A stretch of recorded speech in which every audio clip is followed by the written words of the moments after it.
I think it's important that we recognize that as leaders, and identify who are my people in the know, and allow them to provide me with information, to provide a team with information. Martin said that when students with special needs are going into the workforce, employment should be a strength-based approach where, well, what can you do, and then what role can we find for you? And with coaching, Marwa, she was saying that when she coaches teachers and even head teachers, she also says, well, what are your strengths? And now I'm having a conversation with you and you're saying the same thing, that within leadership, a strength-based approach empowers, and within all three strands actually, it empowers the person.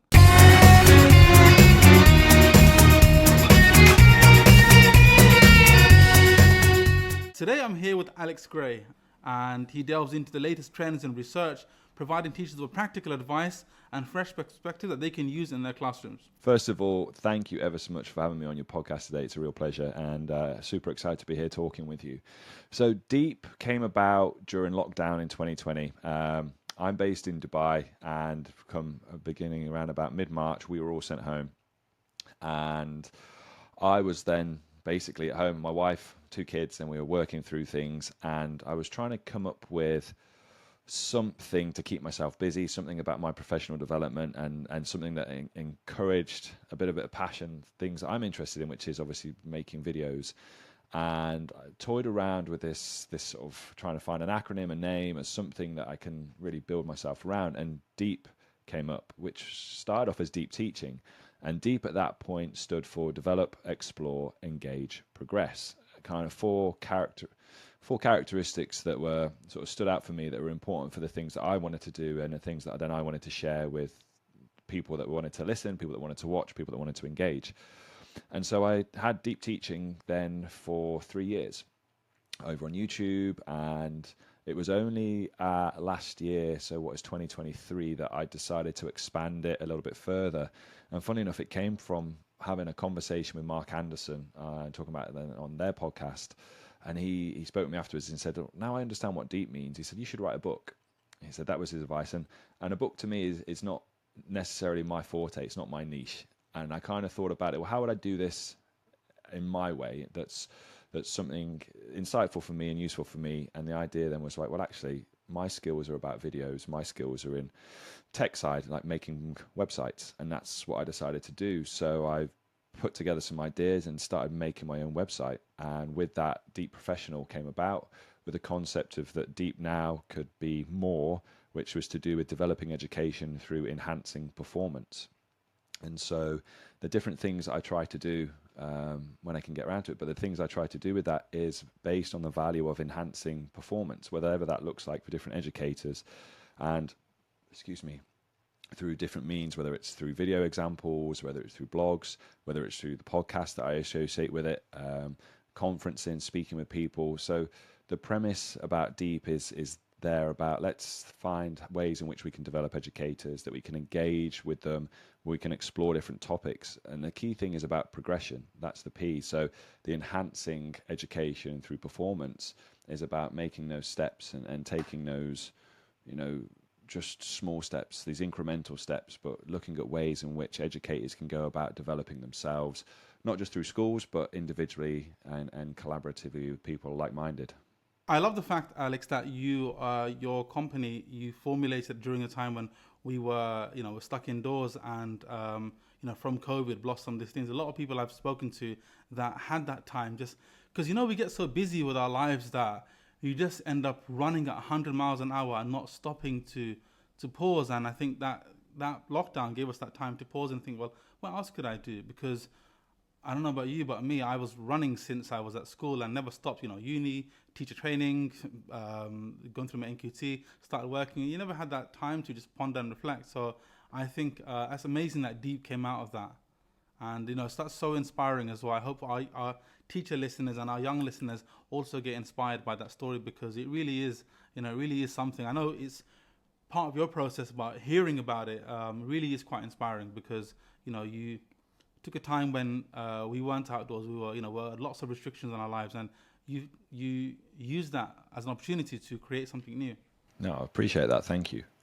So I've got a couple of questions for you, Alex. So I'm really excited to talk to you about a lot of this. So I thought I'll just fire away. So, my first question to you is, what innovative teaching techniques do you find most effective in engaging students and helping them to get into that deeper level of analysis and understanding? Um, I don't know if it's really innovative. What I'm finding is from my side is that a lot of the things that have previously worked still work.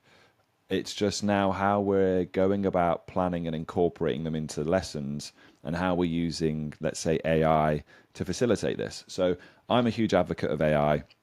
And for those people that are kind of follow me on LinkedIn or things I talk about in conferences, I am talking to educators about the use of AI because I'm very fortunate. I suppose I was an early adopter with it. But from my side, what it's allowed me to do, and I'm kind of magpieing a phrase from a guy called Paul Matthews, who's based in Australia. He put this part together about just better basics. And for me, what I found that's been really useful at the moment to answer the question is about authentic assessments.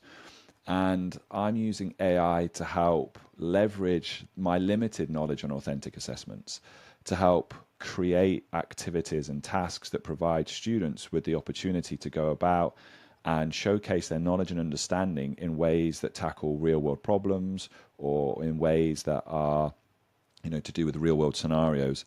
And it isn't just then the problem that they tackle, it's giving me then ideas of the ways in which they can present said information. Because we've all been there when we've posed some form of assessment or showcase, it's like, well, just do a presentation or we'll just do a talk. But actually, I've been working with this about creating prompts that I can use with AI that is just going to, it brings out things like, well, no, they could do an interview of sorts. They could showcase, they could present, they could do a journal, write a newspaper article. The list goes on and on. And then it comes out with then rubrics for assessments and clear goals and criteria. So it has the components of an assessment, but it's more authentic and real to the students and allows them the opportunity to show what they know in a way that's completely different to just sit and do a test or collaborate, make a presentation. And I think for me, the idea and concept of authentic assessments has been around for ages. Like there's nothing new about the idea there, but how I then go about applying it and interweaving it and embedding it into my science lessons or other fields that I'm teaching on, I think that in itself, the use of AI to do so, and the fact that I can give 3 or 4 different options for students to choose from, dependent on what they're interested in or dependent on how they want to then present it, that for me probably is the innovative way. But the engagement levels and then the enjoyment levels, the relationships that come from that, I think that's the biggest thing that's getting built from it. And I think also, Alex, when the fact that you're using AI in your lessons, it's promoting something through example. Because the fact that you're using AI, new technologies, you're promoting that idea to your students, saying, well, this isn't something we should shy away from. AI isn't something that you should use just to do a shortcut to your work, but it can enhance your practices. And of course, that's going to have a knock-on effect in what they do, in their own practices now at school and beyond school as well. So you're actually promoting that, and I completely agree. AI isn't going anywhere; it's here to stay, but it's how we use it. I saw a quote from Elon Musk. He said the most frightening thing is artificial intelligence because of what it can do. But if you use it in like you said, to get those basics to become better, then it's really effective because it's all about how much can you get out of the young people, how can you develop their understanding, and so they become experts in something. And AI is a great way of getting them to think at those deeper levels. It can be. And I can understand why school districts, I can understand why parents, I can understand educators, and even to some extent students are reluctant to get involved in it. Because if you look at educators, and especially from my side, from an international school perspective, you've got educators that have achieved A's and A stars, 85%, and there and thereabouts for years gone by without AI. Now, curriculum hasn't changed, the exam hasn't changed, so why should I change my teaching methodologies if I've been successful and my students enjoy my subject or are passionate about the subject? And that's really the big question, I think, with that is the why. Because if you can overcome that for a lot of educators, and in general, really, it brings you on to the how and when. Right, I understand why I need to use this, and it isn't to enhance learning for students. I think the reality is here we want to upskill students. We want them to have the skill sets that allow them to flourish away from school. And that's when obviously most schools now work on the principles of Michael Fullan's work about these 6 C's, about collaboration, critical thinking, creative thinking, communication, citizenship, and on from there. Lots of schools try to embed those into their ethos, into their daily lessons. And AI literacy, or the use of, now we're just going to call it digital literacy, it shouldn't stand out as AI. It doesn't need to stand out as AI. It could just be digital skills, like your ability to manipulate a photo, make a video, your ability to, let's say then communicate across that, create an image, or use those things actually as a skill becomes massively important. And I think embedding those into the curriculum, like the same as authentic assessments, is more about upskilling students, and therefore supporting them as holistic learners, rather than necessarily, it's going to make or break the ability of my students to get A's and A stars, or whatever it needs to be. So that kind of answers the why. It kind of then looks at, well, how do I do this? Because then we bring in this idea of AI literacy and training for staff, which is, there's people out there doing it, but they're still massively devoid of it. And then there's the when. When do I use this in class? Because there's times where everyone thinks, oh, it's just getting used all the time. It doesn't need to be. It's the pick out one activity that allows the when to take place, and start small with students. Like I did it the other day, I did it yesterday in my class. We looked at how we can use AI to help us analyze data, and this was just year 7. And I had it up on the board, and I'm taking them through it. I've got a photo of a table I've drawn. I got AI to convert it to the table for me, and then we started ideating with it. So we're saying to the kids, this should not give you the answers. You should be working with it. Because I posed the question to them. I showed them the table. And I said, right, what do you do with it now? And they were like, we don't know. And it's like, so we've got a choice. Do we ask AI, what should we do? Or do we say to AI, do this for me? And most of them, which was good, then said, well, actually, I need to ask it what to do. If we're going to leverage it for learning rather than spoon feeding, it's important that we show the students these are what we get when we ask it to help us. Ideate with me, summarize for me, feedback for me. It's these ideas. Leon Furs is a great guy in Australia who's got this artificial intelligence assessment scale, and it's phenomenal. He's had this for about a year now and is really pushing it more forward. But for educators who are, want to and comfortable and competent with it, those types of things that you can bring in to work with students, go, look, let's go through this as an example on the board. Let's ideate together, and then we'll pick some things, and then you can go off and try this. So I'm not going to assess you on your content knowledge or your subject knowledge. Now I'm assessing you on your skills, your ability to use AI successfully, the same as you would use any tool successfully for research and learning. And that they really enjoyed it. Like it's a struggle and a challenge, because they're young kids. They're young kids, and they've seen it. They use it. But it's like we're saying with anything, it's showing them how to use it properly. What's the website that you went to convert the table into an image? ChatGPT does it for you. So obviously with mine, I took a photo on the phone, sent it over, and just I say convert this into a table. Most of the time, if you take the photo, press enter, it automatically does it. It just converts it into a digital table. It's even just little things like that for the students. Like, I didn't know we could do that. It's like, well, yeah, if you've got an iPad or your phone and you send it over and you upload it, this new this 4.0 will help do those things for you. And even today, the launch of like these interactive graphing, and things that you can have on there, the idea of trends and data analysis, and what we could do in science things with it now, it's phenomenal. My second question actually was, can you share a classroom management strategy that's had a significant impact on student behavior? So maybe moving away from technology, but because I know you specialize in classroom management as well. What strategy have you found to be quite effective in just having an impact on student outcomes, really? Management's always been an odd one for me, because I think it's things that I just generally do normally, and it's very hard. I kind of find it hard to then put a label on it. Like, I found that by having the ability to pose open tasks, it allows me to move around the classroom more frequently. So things that for me are like, just a couple of things. So the meet and greet at the door is always key. Like, it sets the tone. And then there's always something on the board. So as soon as students come in, it's setting habits and routines for them. And it's then rather than from my side, when I then move around the room, rather than just kind of saying, right, date and title, it's more of the right. You've done one of these. Which one are you going to do next? So it's kind of like, oh, great, you've written the title, fantastic, or you've written this. What do you need to do next? Or it's praising something and posing questions rather than pointing things out. I find that's useful, but also with these tasks, it just frees up more time, as I say, for the facilitation and movement and conversation. And even for me, we've got like probably I say going back against the old wooden tables they used to have in science labs. So like we're the same as everyone. We've got these kind of the same as everyone else, kind of these plasticky surfaced tables, which you can take your board pen and write on, and then it rubs off. Oh, I'd never thought about that. For me, I'm going around the room. I've got my pen, and the kid asks me an individual question. I'm just going to write on their desk next to them and say, "Oh, it's this," or I'll give them the pen and say, "Will you take me through it?" And then I might put my feedback on.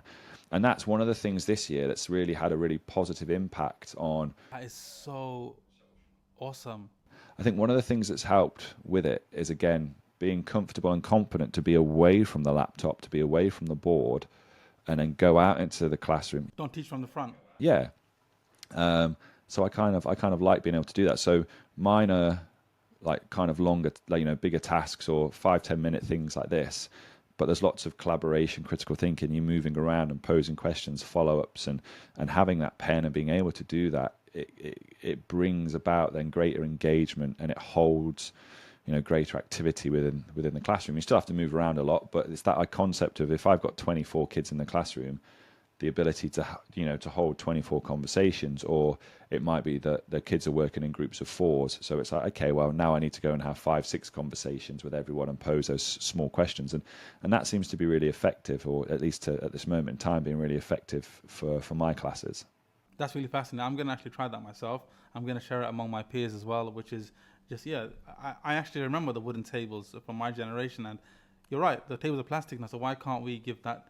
Because sometimes when students are working, they're all very, very quiet, and you disrupt that if you start having a one-on-one conversation, and it's quite loud. But if you can just write something, get them going, and it's instant feedback, and then they're actively learning straight away as well.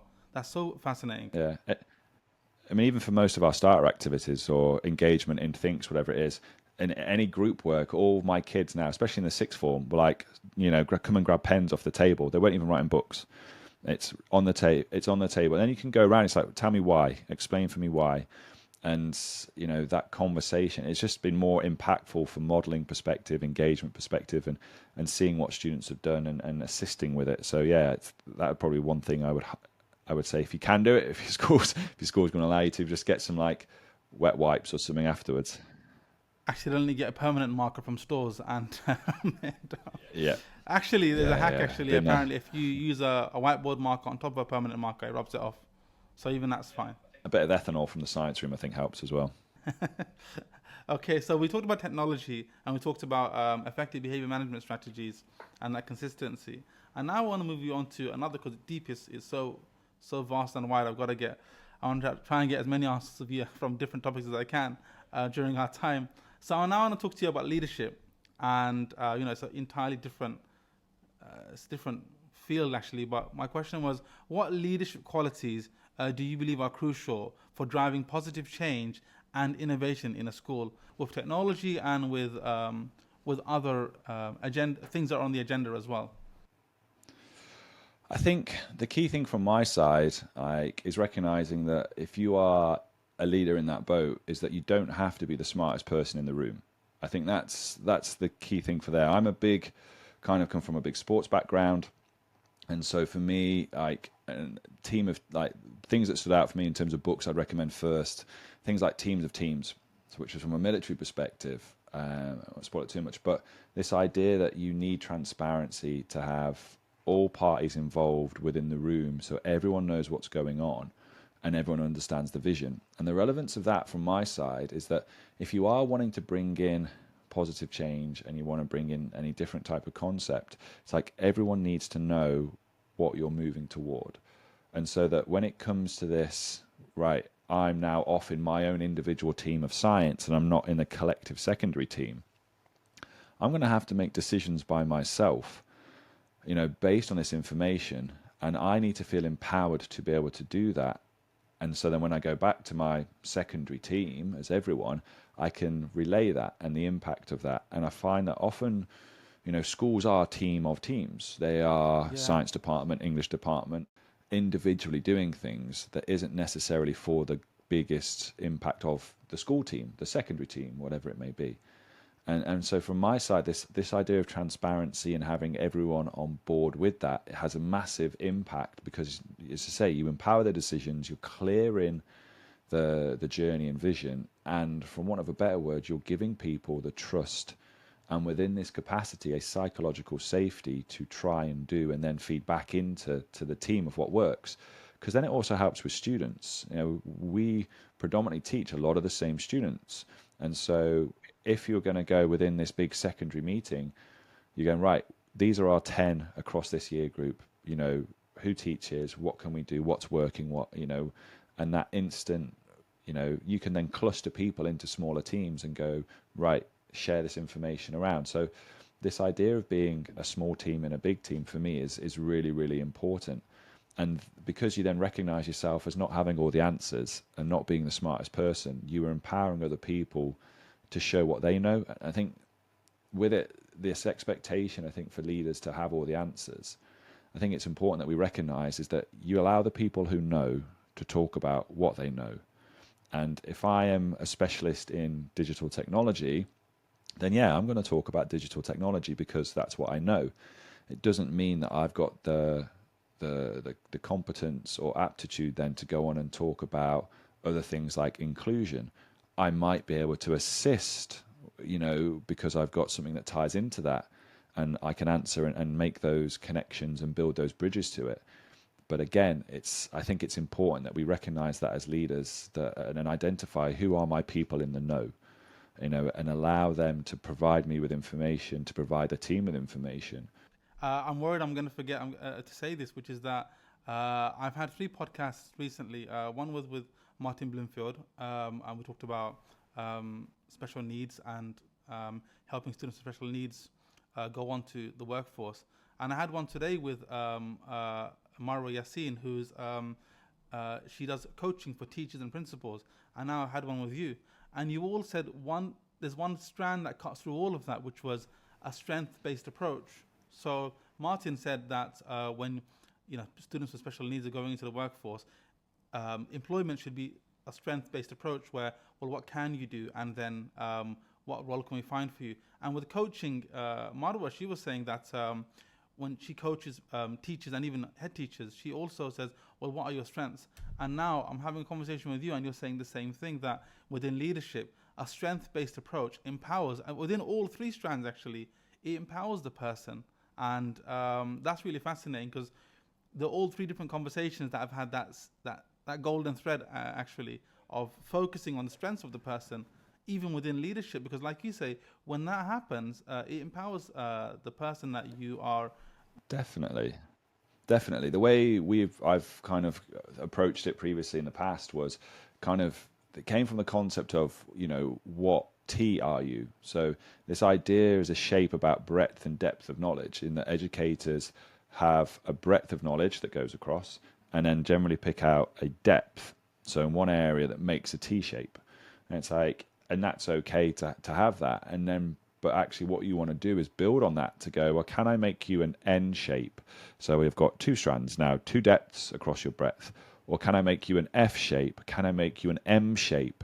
So the idea now is that you've got breadth, but I'm giving you areas to explore and have depth of knowledge. And that comes from identifying that what are people's interests and they want to then go down in. Like, because all of us educators, when it comes to professional development, we're often given things to do rather than actually being asked or choice based. It's like we're meant to give students choices, but when it comes to our own professional development, we're not given a choice. And so it allows that to happen, which is fantastic. But it also comes back to what you said about strength. It's like some teachers have strengths, and the way this person described it to me previously was like, think of your strengths like points, and it's like we want to make your points pointier. We want to, and that's like the Gallup strength is about how do you take a strength and make it bigger and better. How can you take that strength to actually move forward in some of your development areas, and you're utilizing that. So if I use myself as an example, I kind of think of it like skill stacking. Like I've got a knowledge of pedagogy and teaching parts, and then I've got this idea of technology like videos and podcasting, and you start to stack these things on top of each other, and all of a sudden you've got this niche area of skills that maybe some people have, but maybe others don't. And it's the same principle with our teachers about stacking skills for them, and that they can utilize those things like I have. I found that doing a podcast is great professional development. It's great for networking. You can learn a lot from that, and then you can take those things into your classroom. The same as making videos on, areas of professional development that you think is valuable for educators that maybe you don't know about. I'm stacking skills, and then I'm going to learn from this as well.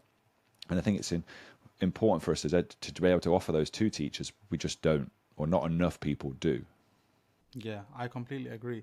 And wouldn't it be great if schools had that culture?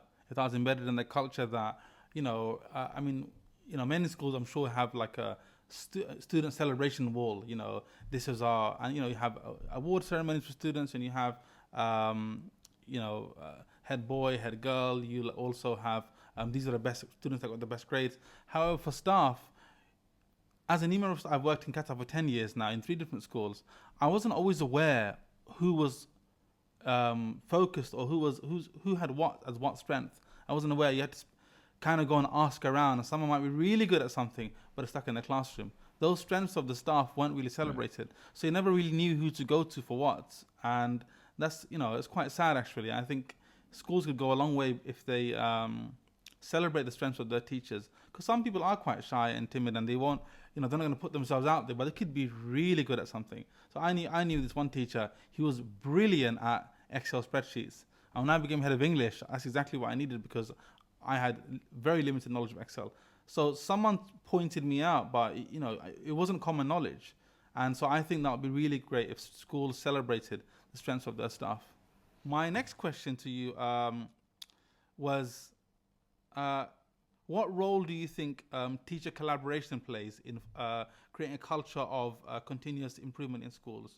So how could collaboration be used in schools to improve the practices in that school? Or should schools only be improved through external CPD, bringing people in? How could a school create that culture where the staff within the school are used to raise the profile of the school, and by that same token, those members of staff? Yeah, I'm smiling then because me and there's a group called the Inventors Club, the Inventor Club, and if you come across Aaron Patching and why I can picture your face. When you just forget people's names, and I really shouldn't do. It's really bad and it's embarrassing. We can put the link in the description of the video. You put the links in the description. It's great. I'm gonna have to find it. It's gonna really frustrate me because I can Ben Emmons. There we go. I knew it would come to me. Aaron and Ben from the Inventor Club, amazing guys, and we had this laugh and a joke about stuff because I'm laughing at this. They are two obviously kind of ex engineers sorts for DICE and still engineer, but and minimalizing teaching, and this laugh and joke about how someone said to them, well, you just parachute into schools as a consultant. You just parachute into school, do what you do, and then you're done. Like, you don't live and breathe it anymore. You don't know the classroom anymore and we laugh and joke about that, and it's okay. And it's an interesting one about externals. And someone said this to me the day. It's like, well, when are you going to leave the classroom? And from my side, and this is just my opinion, in terms of what I do, I don't think I ever will. Because for me, what I want to talk about is about my experience of delivering these things with students in the classroom, and it gives what I then talk about a sense of credibility and authenticity because of those things. Now, that's just my opinion, and there are other people out there, and this is the other side of it, that have been able to transition away from the classroom, and their knowledge base on a plethora of different things has massively advanced because they've got the time and the ability to go and find out, to go and do it, and they'll bring that knowledge in, and they're very good then at going, this is how it can be done, this is what could be done.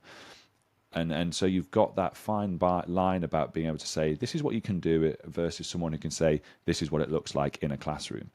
And sometimes, you tread a very fine line with that. There are some fantastic external, coaches, practitioners, talkers out there, who can come in and show you how to use technology and inspire you to then go off and use it. They can show you how to do that with literacy, or with the English side of things, or oracy, or you've got AI at the moment, there's inclusion.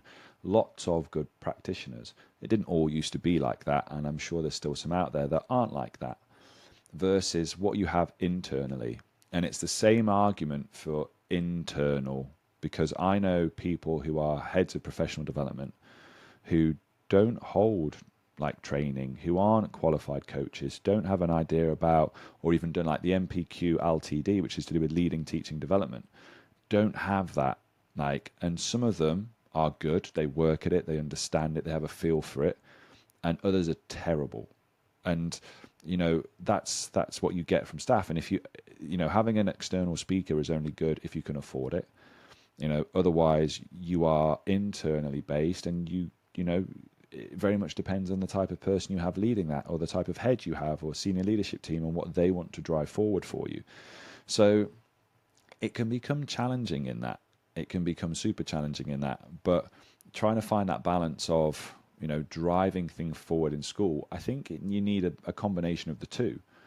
I think you can find, now things like National College online, fantastic. You can find people who would deliver webinars online. A lot more teachers are doing them, like I'm doing them. I know lots of other educators that do. Versus then, we can collaborate within schools. I'm a big advocate of finding your troop. I think every school and even in life, this troop of, maybe 5 or so people, friends, educators that you can really turn to and trust and talk to when you're having a bad day, and go to when you want to celebrate the small wins. And I think it's the same in school. It's like collaboration for development is super important. And I think, it's important that you get to talk and plan and practice. And I really want to emphasize the word practice.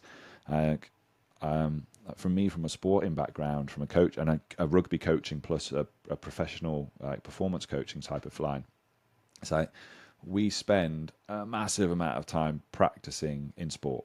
We do it Tuesday, we do Thursday. Like you might have then a debrief session on a Monday regarding analytics of the performance, all ready for Saturday's performance. So you're 90% practice, 10% performance. And in education, it's the complete opposite. You are 90 to 95% performance. You're day in, day out, performing. And so there is very little practice time, and almost to the point where when you are done performing, the last thing you want to do is practice. So if you can have that shift in mindset and go, this is just practice time. Like we come into a safe space within your collaborative group and we practice. And this is the advice someone said to me. It's like, we are too obsessed with recording the performance, like videos and things like that. In reality, what we should be doing is recording the practice. Record what it looks like in practice, and then we can offer the feedback in practice. Then we can talk about how do we develop the practice so that when it comes to the performance, you've had so much time practicing, you can put it into the performance. And I think we've got the wrong mindset for this. So collaboration in there can be really vital, because you've got people to feedback on. You've got people you can practice in safe space and give that feedback or instructional coaching, depending on your level too. And you feel safe in doing it. And then you can take it out. So there's an element of that, as I say, collaboration, if done right and if planned correctly, that could be phenomenal, that would help you to move things on. And you can feel in a safe space, you can feel relaxed, you can feel rewarded with that. And then with that, there's a combination of, right, how does this look within our big picture team? How does this look if we bring someone external in who can take us to the next level, or who can bring the bottom up, or who can stretch the top, or who can make champions out of these individuals to keep that journey going? Because we all know, you bring one person in at the start of the year who talks about AI, for example, and you do nothing with that for the rest of the year, that is no value. You need to have people and have a mission going. If we're going to have someone come in and talk about AI at the start of the year, it's because we want to revisit it in 2 weeks, in 3 weeks. We want to continually use it. It's embedded into our learning policies, our teaching policies. It's not a standalone AI policy. It's embedded into everything we do, and we practice it, and we review it, and we build it into our performance. Then it's going to, sprout roots and grow. We all know that if we just don't do anything with it, the same with everything, it will wither and die. I agree. I love what you said about it being a combination of the two. Because sometimes with internal staff, that trust, it depends on a member of staff, of course, but sometimes that trust has been built. So you think, oh, it's this guy, or oh, I trust her, I know her, I want to listen. I trust her to the point that I will, what she says, if it's meaningful, I'll change my practice. But by that same token, if it's a person that has maybe rubbed people out the wrong way, the last thing you want to do is make them stand up in front of the staff and say, right, I'm going to tell you what to do now. Oh, this guy, you know. And sometimes an external person, they can have that neutrality where it's, you know, they're brought in as the expert. And so you listen to them as the expert, not the person that leaves their coffee cup upside down on the staff room every day. Because that's sometimes, you know, there's Chimamanda Ngozi Adichie's idea of danger of a single story. But we sometimes do make single stories of people. That's just human nature. So if it's an external person, you don't know their bad habits and whatever, and they haven't had personal dealings with you, then you just, there's that neutrality there. You think, oh, well, this person's an expert. I want to listen to what they have to say. So I think a balance has to definitely be found between those two. You can't just keep doing internal. Otherwise, you don't have that external element where it's people from a neutral background coming in as experts. As you said, parachuting in as experts. And I think if they parachute in, they do need to, like you said, come back. If you bring someone at the beginning, a school should try and take some steps to parachute that person back in, so they can, you know, you can't just plant that seed at the beginning of the end and just let that plant wither and die. There's got to be a review of it. I always believe in that. Definitely. Okay, my next question was, what, in your experience, looking at teaching techniques, what are some common challenges that educators face, you know, from your training of staff? What are common challenges you found that teachers face when implementing new teaching techniques? You know, sometimes we can get quite comfortable with our techniques. So what are the challenges that you found teachers have faced when they're trying to implement new things that they've come across? Might be something that you've taught them through training, or they learned from an external source. So we have this phrase, saying, as it were, it's comfort is the enemy of progress. And once you've been teaching probably for about 5 years, that's when you get into your habits and your strategies, and you do the same thing. Like, you teach pretty much the same way in terms of how you do it. And I know I still do it. Certain things, certain lessons, I'll just take what I did last year and do it this year because it saves me time. But as we're saying, comfort is the enemy of progress there. There's nothing new with what I'm delivering. So when we offer that, I think it's then, because of that, teachers have habits, and we all know how difficult it is to change habits, to break habits. And so what you're asking them to do is to take themselves out of their comfort zone and, again, this phrase, get comfortable with being uncomfortable. And the challenge that we often face is that teachers assume that they have to do this for every class. Like, if I'm doing this, I've got to do it all the time. They finally go too far, and they try and do it like with everything. And it's kind of this, I suppose, this concept that we see around in this moment a lot about disruption. You know, I've got to change everything. It all needs to. It's like, no, it really doesn't. Like, I'm really pushing for at the moment and advocating the concept of Kaizen. So anyone who's heard me speak and even write over the course of these last few months was just incremental changes. Incremental is still innovative, but it is finding one thing, you know, things that you want to keep and things that you want to change for better. And I think if we can approach it that way, no matter the strategy or technique, you're saying to staff, right, let's be reflective. Like, we've all taught lessons today, so let's just reflect on one lesson, one activity. How did it go? And you have these conversations and say, right, if you were to take one thing from a lesson today that you would want to keep, what would it be? This one's fine. If you wanted to take one thing that you would change for better, like however you interpret that, what would it be? Okay, so we go down that pathway, focusing on those things. Okay, how, you know, what does better look like? Okay, well, it might mean, well, more students are involved, or I didn't quite get the output that I wanted. You know, I thought they were going to do this and they didn't. Okay, well, let's explore that. What's the why? Okay, so when we say we want to change it, we could ideate with AI if they're comfortable and confident, or we continue to have this human conversation of, you know, we're in this group. You know, what are some ideas of where we could approach this? Tell me about the class that we're doing it with. You know, what are the individuals like? What are the groups like? What have we got at our disposal? And so you have those things and go, right, okay, well, let's just focus on developing that one thing, you know, for that class. And when we get comfortable and confident and we feel like we've got an element of mastery, may not be full mastery, but an element of mastery, then we'll look to take that and embed it across the other classes that we have. Like if you read James Clear's book about atomic habits, he says that people struggle with implementing new habits is because they try and do too much at once. If you can just bring in the one thing and develop that for a couple of weeks, and then go, right, I've got this. Now I'll bring in the next thing. And then we'll start to see bigger impact and bigger change. And so it's trying to break it down to that level, saying to staff, find one thing for one activity and do it for one class and repeat. And when we get comfortable and confident, then we can trial it and bring it into another class. So for example, I have what I call my guinea pig class. My year 8 are my year 8 class and my guinea pigs. How did they earn that? How did they earn that title? Because they've got no exam pressure. And for them, it's their guinea pigs, because I will say to them, right, guys, we're going to try something different today.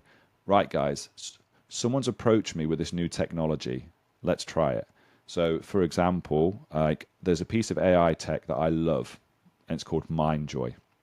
This wonderful, wonderful team of educators, helmed by a lady called Gabby Immelman from South Africa. And she's just won an award. She's just won this award, actually, for sort of EdTech Innovation Female. Phenomenal. And the group that she's got around her, phenomenal. But she came to me, she reached out to me maybe just over a year ago, and she goes, I've just got this platform. It's a beta group. Would you mind? It's like, no, perfect. And so I go to my year 8 groups and go, guys, I've got this to try. Let's try it out. It's I create an AI tutor for you. So I'm creating the prompt, I put it in, and it's going to help you. It's going to be your AI tutor assistant in class. If I'm busy doing something, we can use it for doing different things. And they loved it because they're trying things that no one else in the school is. They're trying things that, maybe few classes in the world were at that point. And they're excited by that, because then I'm asking them, so how is this for your learning? Do you think this is good? Do you think it's bad? Now it's a bread and butter staple of their lesson, to the point where year 8, they were the first, but now it's my year 10s, my year 11s, my A-level classes to support them with that. So because there's no pressure for them, if I take that to a year 10 or 11 class or an exam group without having trialed it down, then that's a bigger impact. And not to say like in Key Stage 3 or year 8 it isn't, but you can get away with it more, and you can have that class. And and I'm not saying to them, you're guinea pigs. I'm saying to them, we're going to try something, and I'm really interested to know what you guys think of it. That for them is a special thing, because I'm entrusting them. We're working together in that learning journey. Because if they say, look, this is terrible, I'm going to go, well, just tell me why. And they'll go X, Y, Z. And it's like, fine, we won't do it again. Or I might go, how would you improve it? How would this be better? So this concept of student voice that we hear a lot of, but maybe don't see much of, I think is a really valuable tool. I agree, and I think it's why we, like you said, you'll never quit the classroom, because that would be cut off. You'd immediately cut yourself off from the student voice, and it's very important. I actually have a class like your class. It's my year 9 class though, and it's only because I've known them from year 7. So I had them in year 7, and I taught them English and history. Then I taught them in year 8. I taught them in year 9, and so if I want to trial anything, guys, we're going to try something. I'm going to see how it goes with you. So it's not AI, but I wanted to make the move from copybooks to digital copybooks. So we set up Microsoft OneNote, and I said, guys, we are all going to try using a digital copybook. So I made a OneNote account, made them all OneNote accounts as well. We all tried to log in, and it worked. It was brilliant, and I could set them tasks, and you know how OneNote works. I could set the tasks, and they could see it. I could say, let me have a look at your copybook. How are you doing today? Rather than have to walk around the classroom, we just bring it up on the board, and we can all see it. And as they're typing, it's all live. And so once that worked, and it was hugely successful, I could then filter it down to my year 8s. Year 8s, look what year 9 have been able to do. And they're a year older than you. Do you reckon you could match? They go, yeah, we can be better than that, sir. So then they did it too. And I went to the year 7s, and like, year 7s, look what year 8 have done. Do you want to try that? Yeah, we can try that. So then by the end of that, what you're saying about incremental changes, it took a couple of weeks, but by the end of that, I had all of Key Stage 3, non-exam based classes. I had all of Key Stage 3 using it. And it was all because, you got to start somewhere. And it's great. I think it's a great idea to have that kind of class where you can, because they feel so empowered that they're the pioneers of that idea, And yeah. I'm exactly the same, by the way. Like, I teach off OneNote, and it was 2 years. I started that 2 years ago with a year 8 class, who I now have in year 10, and it took me a year to learn with them and just them, no other class, just them in terms of working off OneNote, but also doing your work on OneNote. So if I was going to mark anything, they had their own application folder. And so it would get pushed out. It's like, this is the work I'm going to mark. You put it in there. And it might be that you write it in there, or you write it in your book, take a photo, upload it, because I don't want to carry 25 books. I'm going to digitally mark, or you've got a voice recorder or screen recorder. So I remember one where they were doing practicals, and so like live marking, I would the book photo and I would record like a screen record, like Loom or whatever it's Screencastify, and I'm recording and marking, and then just there's the link to the video for your feedback to how to improve a practical. And I couldn't do that in a book.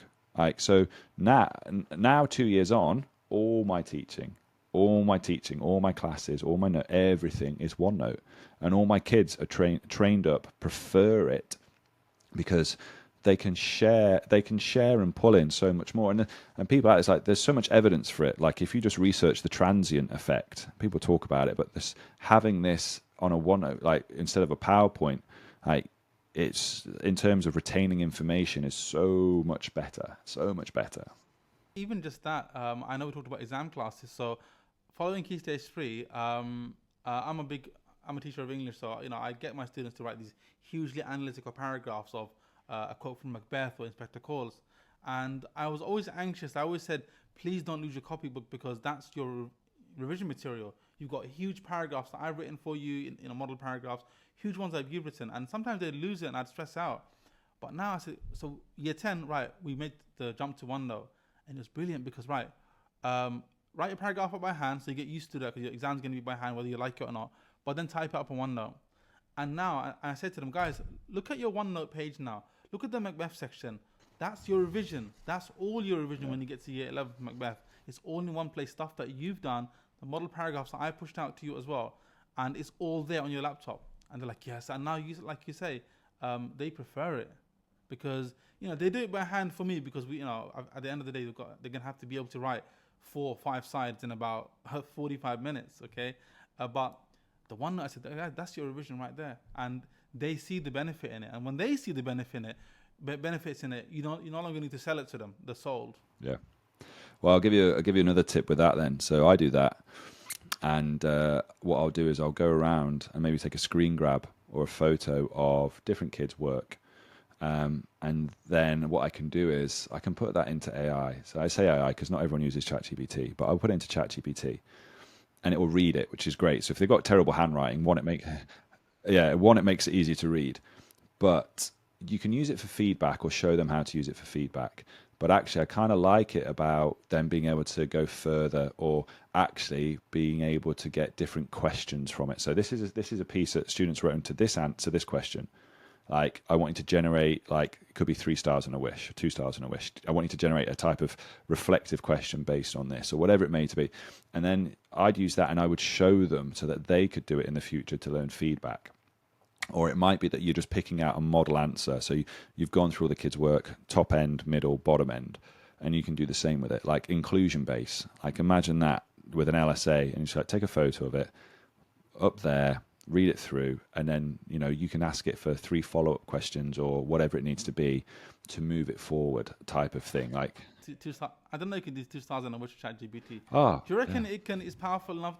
Do you reckon you could feed it a paragraph a student's written and give it like a rubric and see how much has it mashed up the rubric? Without doubt, easily. Like the way they're at now, the way that it's at now in terms of, let's say, like the databases and the memory, in terms of being able to upload things or copy things. What you're mentioning there is like, I think it's called a few shot or a 0 shot. Like this is why if you want to get good with ChatGPT, go and have a little look about computer science, computer engineering, because those guys, like we talk about prompt engineers, like being able to write these masterful prompts. It's like no. Like realistically, you're talking to it like it's coding for you or trying to solve a problem for you. And I had a conversation with one the other day. It's like it's just blown my mind and realized where I need to direct my thought if I want to improve on it. But he was like, it's called a 0 shot or a few shot prompt. And basically what you're doing is you give it the instruction, and a few shot is basically it's a this is what a good one looks like, but in computer speak. So you can show it that, you can give it a rubric. This is what the example is. Then you give it an output of what you want it to do. So, this is why you upload mark schemes with model answers and things like that, and say this is your information. Put it to memory, and go from there. So, yeah, what you're suggesting can do with it, as long as it's sort of you remove the child's name or whatever it may be. There's nothing in terms of how safety and guardrails. Easily do it, easily. It's just because without not a whole paper, but some of my students they'll take some of the more studious ones. They'll take away exam papers. They'll get a whole bunch, and they'll come to me at break time. They go, "Sir, I've written all this. Can you mark it?" I'm like, it's 10 minutes to my next lesson. Leave it. I'll do it tomorrow. Whereas if they did it, if we empowered that, so they did it themselves, that they were able to write a paragraph, upload it, get it instantly marked, and they can be, oh wow, now I know what to improve. Sir, guess what? This is my third draft. Can you have a look at this? Thank you. Let me have a look at it. Wouldn't that really be empowering them in a way that, because they can't have us 24 hours a day, but they do have. I think we can call AI like our robot assistant. A robot assistant to a teacher. He's not there to replace, but there to assist. Yeah, and that's what we want to empower students to do by when we talked at the start about skills. I'm an English teacher. My department's always got 85% A star to B. Why do I need to encompass this? Because actually you're upskilling students of how to use this. And that, what you've mentioned there, is a prime example. Sometimes we think our teaching practices are about us, but really it's about the outcomes. And it always has and should be about the outcomes for the students. Do you really want your student? Okay, my student can get an A or a grade 9 or whatever it is at GCSE. However, when they go into the world of work, that 9 won't have much meaning if they're not prepared for that world, which is ever changing, as we said, and they're just not prepared for it because we robbed them of the opportunity. We said, well, we don't want to change our practices because we don't want to. We're quite comfortable, and so we're actually doing the students a disservice. So I really think it's all about the outcomes of the student rather than about making it about the teacher. Yeah, completely agree. My next question to you relates to personalized learning. So how important is personalized learning, and how do you personalize learning in today's classrooms? I think it's really interesting and important actually that we unpack what we mean by the term personalization. And actually I was at the conference on Tuesday and someone said, what's the difference between personalization and differentiation? And I went away and I've scratched my head about that. And it's like, you know what? I don't really know.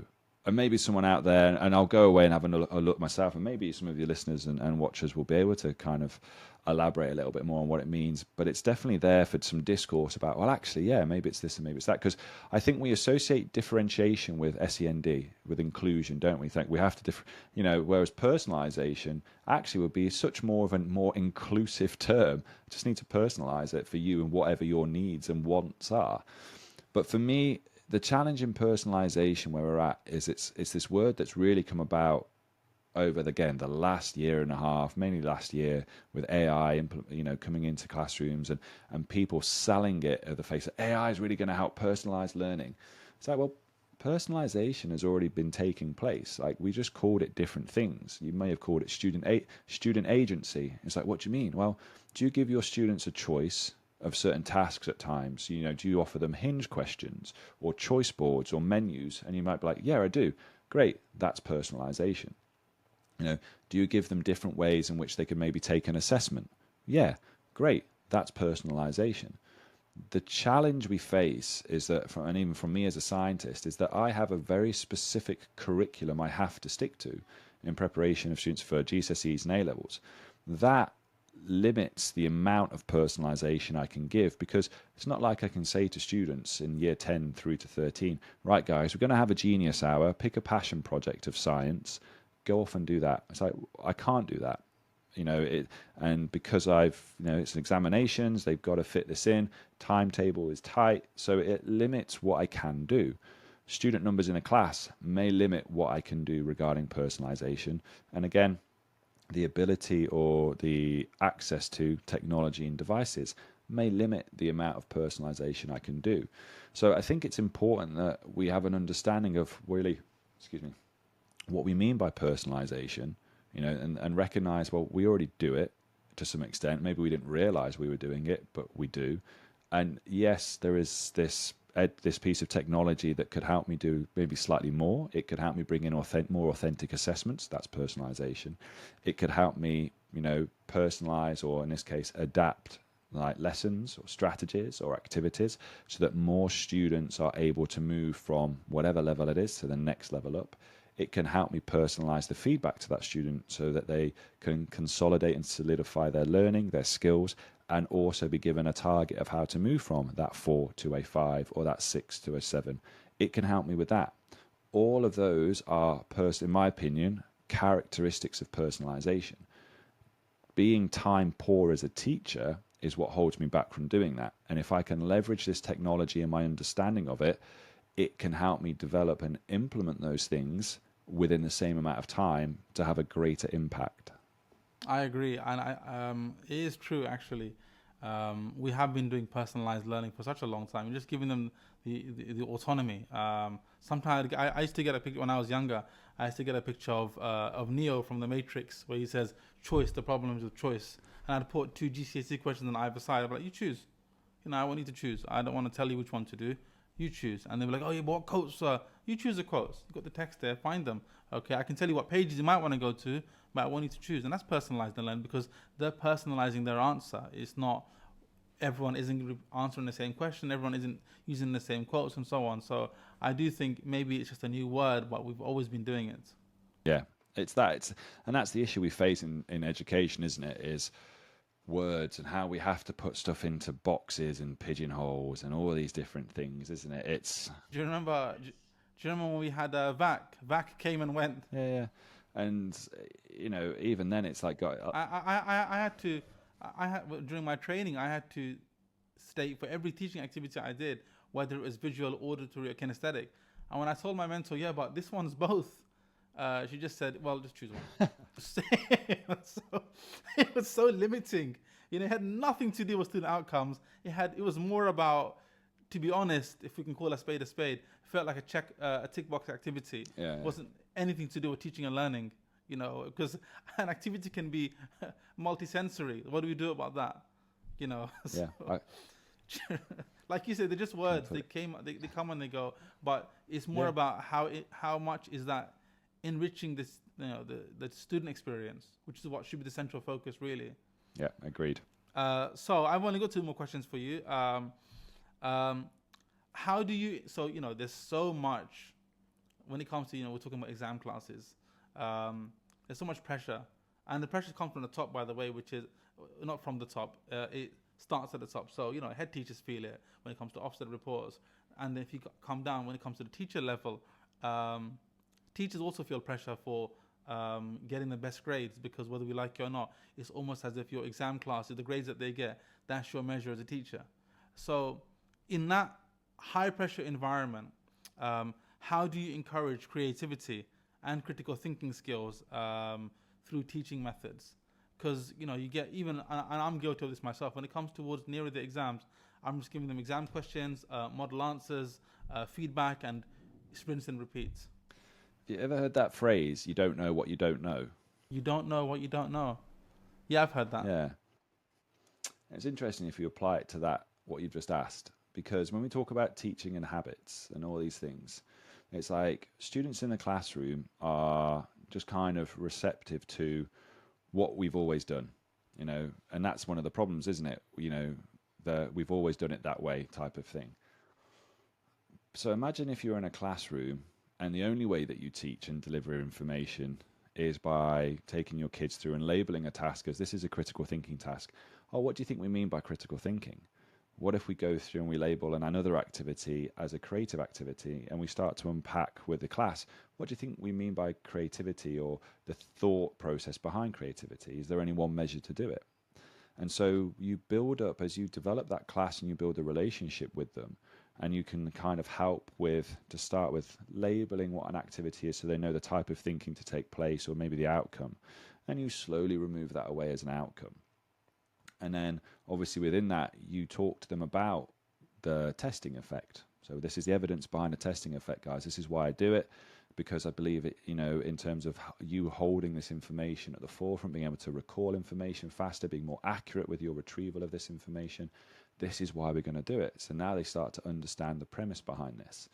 And they go, well, look, guys, a test is, the assessment, the exam you sit at the end of the year is just the ability for you to showcase what you know. It is a snapshot of you on that day. My job is to make you as consistent as possible. Well, what do you mean? It's like, so all the things that we've done in class is about allowing you to be, consistent in that, yes, you're going to forget things. Yes, you might get things wrong.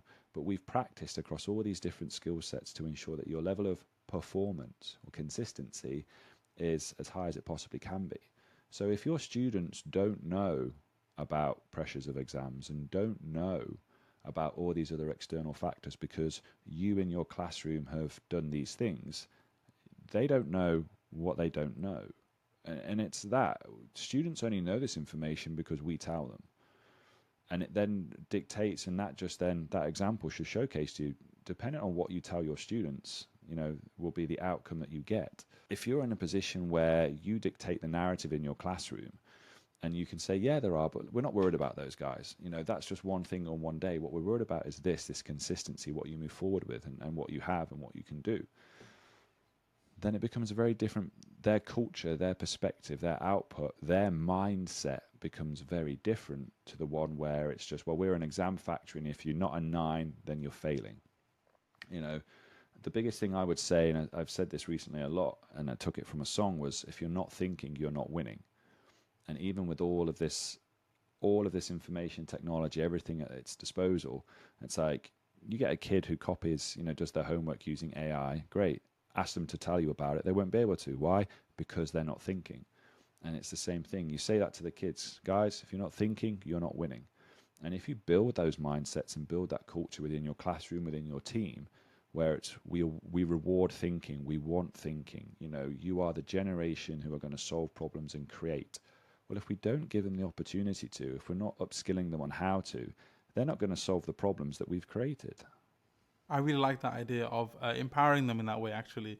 And, like I said, I've got a lot of exam pressures, but we're the gatekeepers for that. We don't have to let that pressure filter through and affect them.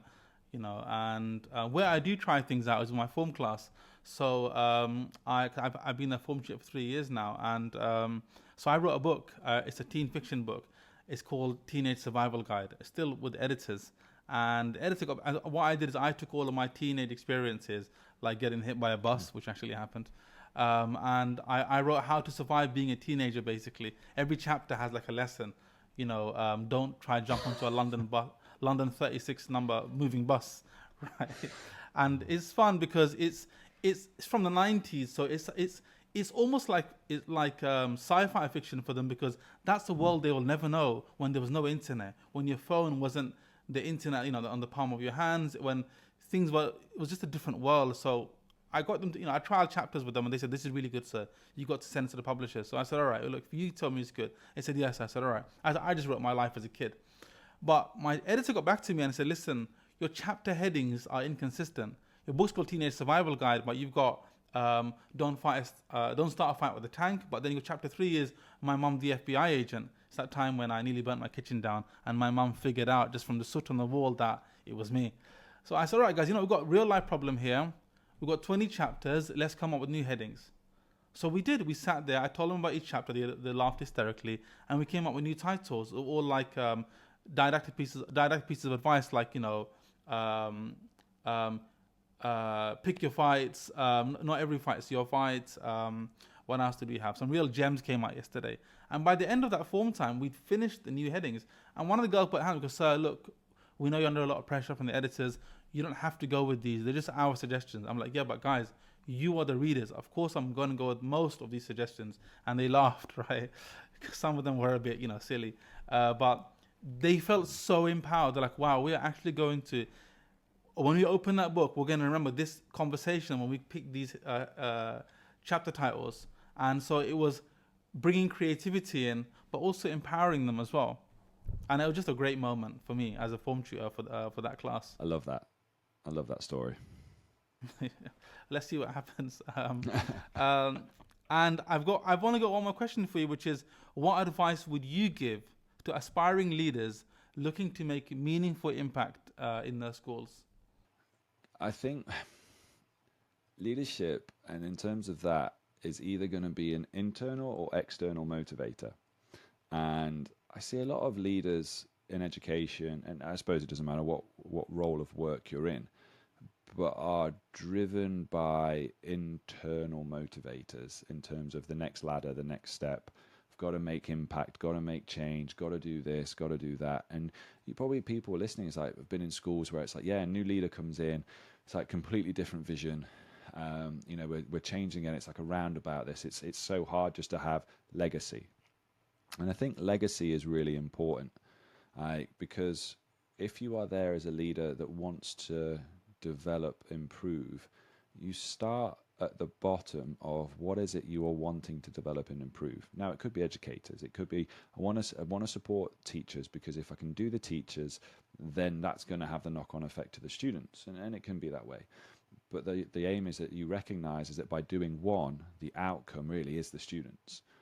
And I think people are too fast to then go in and go, change this, change that, rather than, like I said to you at the very start, actually, what is it we want to keep? And what is it we want to change for better? And so for those people who really do want to have impact, I would look at it and go, it's legacy. Like, if I left here, and teachers do, would the school continue without me? Yes, it would. Every school does. Every school does. But what is it I want to leave in place that can be built upon for the next generation or the next series of leadership, and make that a key thing? Often we are too quick to knock things down to try and rebuild. And we forget about all the good things that are there. You might sit there and interview and go, oh yeah, this is really good, I can build upon that. And then as soon as they get in, it's like, no, gone, we're scrapping that. It's like, hang on a minute, I've just spent 18 months learning about how to use this system. And we're getting rid of it. And it's those things that doesn't take into consideration that of the staff. It's the team of teams. Ask. You are not the most important person in that room, and you are definitely not the smartest. And that's okay. Ask for the opinion, ask for the advice. Make the decision at the end. You speak last once you've listened to everyone that wants to offer. And that's going to allow you to be informed and go, you know what? I know 10 things that I didn't know before I came in. Because if you speak first and you're first to act, then you're acting without information. And so for me, I would be the one who comes in and goes, look, you look to learn and you listen to learn. And once you have that, decide on what you need to keep and what you need to change for better. And have that value, have that transparency, have a clear laid out vision for staff of what it's going to be and what it's going to take and what they need to do to get that buy-in, and repeat. We just call it reps. It's just reps. Like, say to the kids in school, and I get this from a sports and rugby background, and I like the gym. My body's not quite what it used to be. I've broken it and abused it after years of rugby. But the kids will come up and go, you might get this yourself. The kids will come and go, so what you bench? What are you benching, sir? I was like, and I'm like, what, for 1 rep or for 10? And I might go, what, for 15 reps? Or what's my, and they're like, what's your 1 rep max? And I'm just like, I don't know, this type of thing. Some kid might say that. And I said, well, my 1 rep max at the moment is probably terrible. I said, but it used to be 140 kilograms. And they were like, what? Whoa, whoa. And I went, but that's just strength. I can't do it over and over. So, and they're like, what do you mean? It's like, well, let's do 10 reps. And I come in and do 10 reps of these different exercises. And I say, well, let's apply that to learning. Let's apply it to anything in life. 1 rep max is great for showing off, but it's like, it's all about the reps. How many times are you going to revisit this question? How many times are you going to rewrite this answer? Repetition. And they're like, oh yeah, I get it. So if I do more reps, sir, it's going to help with my learning, isn't it? I was like, yeah. And they're like, oh, that makes sense. Right, what we mean by repeat to, like a rep is a repetition, isn't it? It's like, yeah. Oh, that's why review and revise and retrieve and repeat and revisit all start with the same. Yeah, it really does. And it's like, oh. And you can just see, not all the kids speak like that, by the way, but you can see the penny. You can see the penny dropping in them. That it's like, oh, I've visited this thing once, but if I repeat and I go back to and I do all this like a rep in a gym, I'm just exercising my mind to make myself stronger and be able to, yeah, exactly. and those types of things, like I think are invaluable. You reminded me of what Arnold Schwarzenegger said. I think Arnold Schwarzenegger, when he was governor of California, I think he started this after schools program, and he talked about reps. He said, when I'm in the gym and I'm doing the reps, I think he quoted Muhammad Ali actually. He said, someone asked Muhammad Ali, how many sit-ups do you do? Like how many reps? And he said, I don't start counting until it starts hurting. Yeah, and I think that's great. Yeah, how powerful is that? And it can be applied. Like I think we're doing grammar activities the other day on my year sevens, and I said, here it goes. So we done it yesterday. I'm like, did you get 100%? No, I'm doing it again then, right? Yeah, but I know what's the answer. Yeah, you're probably gonna get closer to 100 now, but we probably won't all get 100. We're probably gonna get 100. The third. And that's progress, isn't it? It's like now you're 1 mark better, you're 2 marks better. It's that marginal gains, as it were, that can be implemented. Yeah, and it's great. Well, I'm so grateful for your time, Alex. I've been such a pleasure to talk to you this afternoon now in Doha, and I'm so honored and privileged. I know that you speak at conferences, and it's been great to have you on my podcast. And I think teachers, educators, young people will take so many things when I put this on YouTube and Spotify and Instagram and everything. And so thank you so much. Oh, you're more than welcome. I've really enjoyed it. Thank you for having me on. I really appreciate the conversation. And, I'm looking forward to seeing how this turns out.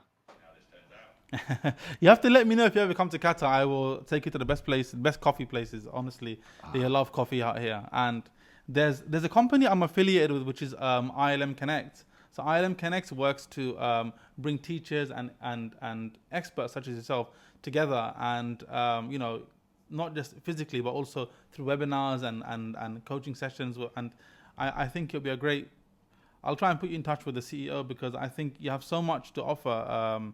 And I know you're physically away, but technology means that so many people will be able to benefit from what you have to say just through an online conversation. And you've got Riverside now, so you're an expert in that.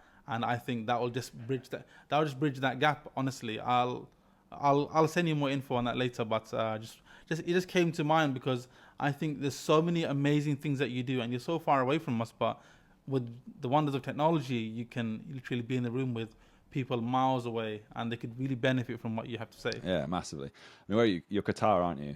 Yeah, well, I'm in Qatar. Yeah. Yeah, you're not far, not too far from Dubai. Yeah. Oh, amazing. Yeah, I'd love that. Thank you.